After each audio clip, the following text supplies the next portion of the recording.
May 21st, and the last few days I felt absolutely burnt out doing the sledgehammer lever. So here, I'm gonna go quite far choked up on the handle,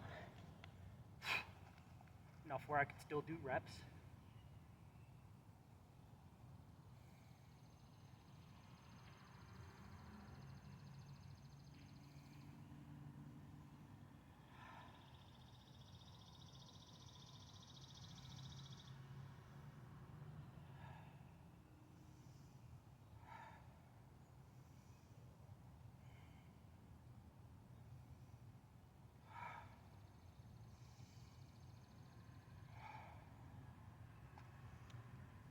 With that set, 21 days, sledgehammer levering every day, and taking a break.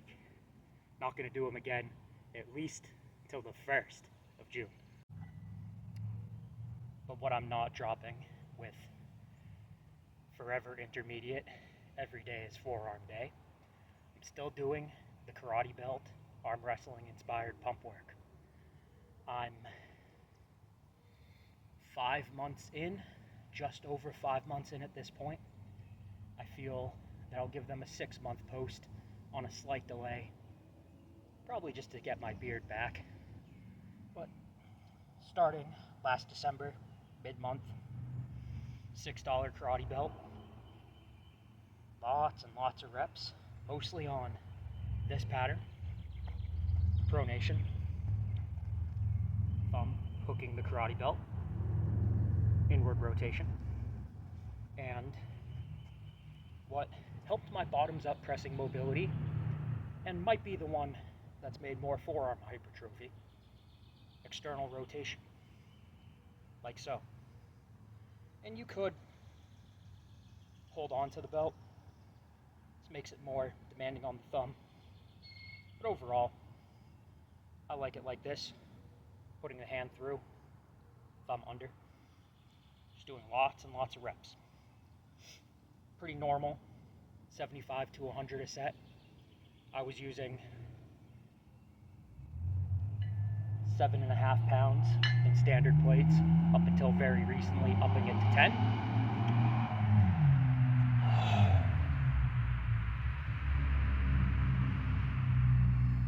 Every day is forearm day, and well, I've been training for 18 years roughly.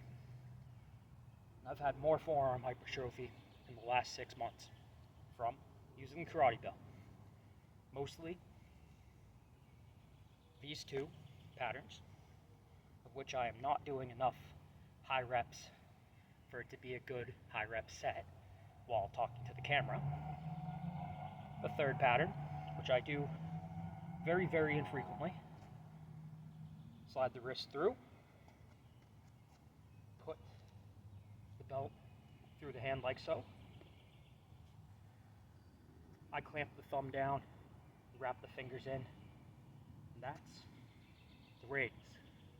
Don't do as much raise, though while laying off the sledgehammer, it might make sense to, because the sledgehammer levering is the opposite pattern.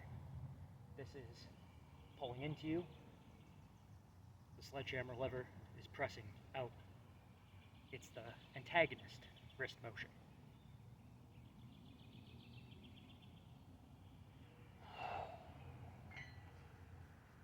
Bug bite on the hamstring.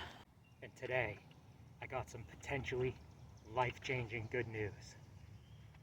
So cheers to that.